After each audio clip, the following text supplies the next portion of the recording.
En partant en voyage au Maroc, parce que là-bas, j'ai fait une rencontre avec un âne. Donc bien sûr, il y a des ânes en France, mais là-bas, il y a eu un âne à un moment donné qui m'a appelée. J'ai fait une vraie rencontre avec cet âne. Il s'est passé quelque chose de particulier à ce moment-là.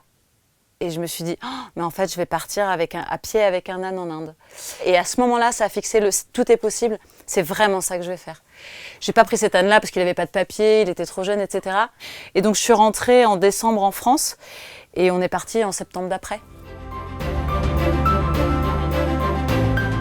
Ce qui me plaît vraiment dans les mules, c'est ce côté intelligence. Ils ont vraiment une intelligence très particulière. Et comme le dit, j'aime bien cet auteur, Adolphe Guénon, il a écrit un livre qui s'appelle... alors il a changé de titre aujourd'hui, mais à l'époque ça s'appelait Le mulet intime. Il en parle très bien, c'est un amoureux des mules et des mulets. Et du coup il dit que les mules ont le courage de leur opinion. Ce qui leur vaut d'avoir des difficultés avec l'humanité, qui les trouve rétifs et qui a un paquet de trucs à dire sur leur comportement. Mais moi j'adore, parce que pour moi c'est un symbole de liberté encore plus que le cheval.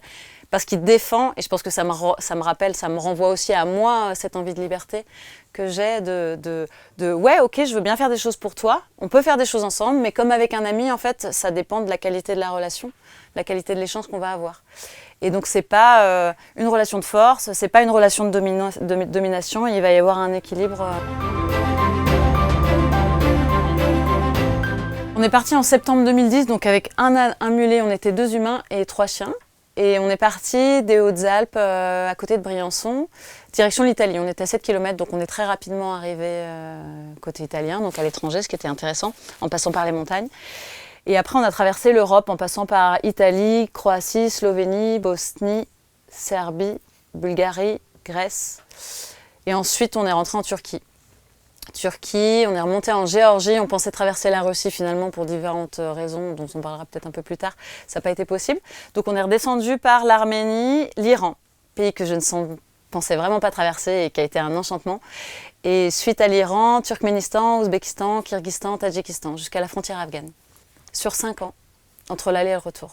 L'objectif c'était d'aller en Inde, on s'était dit qu'on s'installerait, l'idée c'était pas de revenir, on était parti pour partir. Sans retour possible ou probable, mais l'idée c'était d'aller s'installer en Asie. Donc Inde, Népal, on ne savait pas exactement. Et après, on ne s'était pas donné de durée de temps pour arriver jusque là-bas, parce que vraiment l'idée c'était justement, et c'est aussi ça l'idée de l'âne et de la mule, d'être lent, à pied, d'avoir le temps de rencontrer les gens, d'apprendre les langues, de creuser les cultures et de découvrir d'autres manières de penser, d'autres manières de fonctionner.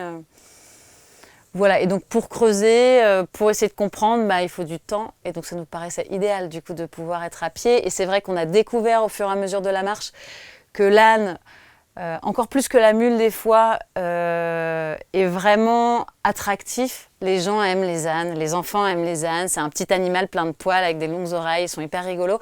Et que ça permet aussi aux papis sur le bord de la route de t'arrêter. Et tu t'arrêtes et tu vas discuter. En vélo, t'es pas obligé de t'arrêter. Avec ton âne, tu t'arrêtes. Et du coup, c'était aussi un lien, c'est ça qui était hyper intéressant pour nous, c'est que dans cette caravane, avec tous nos animaux, il y avait vraiment, c'est comme si les gens nous prenaient comme une entité à part du reste de la société, donc on n'était pas jugé sur ce qu'on pouvait être, ou la catégorie sociale, ou d'où on venait, c'était vraiment... il y avait une rencontre de cœur qui se faisait à chaque fois. Donc on a rencontré tout type de personnes vraiment très différentes, des gens très pauvres, des gens très riches, des mafieux, des gens très religieux, enfin vraiment de tout. Et donc ça nous a permis d'explorer au niveau diversité humaine, diversité de réflexion. C'était hyper intéressant pour comprendre la géopolitique, pour comprendre, ouais, je dirais le cœur de l'humanité, parce que le cœur de l'humanité est fait tellement de branches différentes que c'était hyper riche de ce côté-là. Ouais. J'ai les deux, mon âne aussi, mais mon mulet et mon âne m'ont appris énormément de choses. Parce qu'un mulet, ça demande à se remettre en question. Il va avoir son caractère, il va avoir le courage de son opinion, ce qu'on disait, donc il a aussi un instinct de survie très fort. Et donc, ouais, ça demande à mettre son ego de côté, sa fierté de côté, de se remettre en question, d'essayer de comprendre aussi, parce que des fois, c'est parce qu'il ne comprend pas ce qu'on lui demande, ce qui est logique, parce que les humains ont envie de faire beaucoup de choses que les animaux ne comprennent pas vraiment. Et donc, oui, il m'a appris énormément. Et il m'apprend encore, j'apprends encore.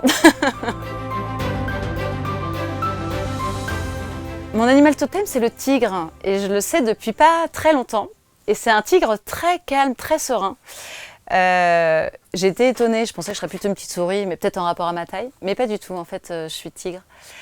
Et mon animal préféré, j'adore les mules, mais je pourrais pas dire que c'est mon animal préféré parce qu'en fait, j'aime les animaux et je n'arriverai pas à jeter mon dévolu sur un animal plus qu'un autre.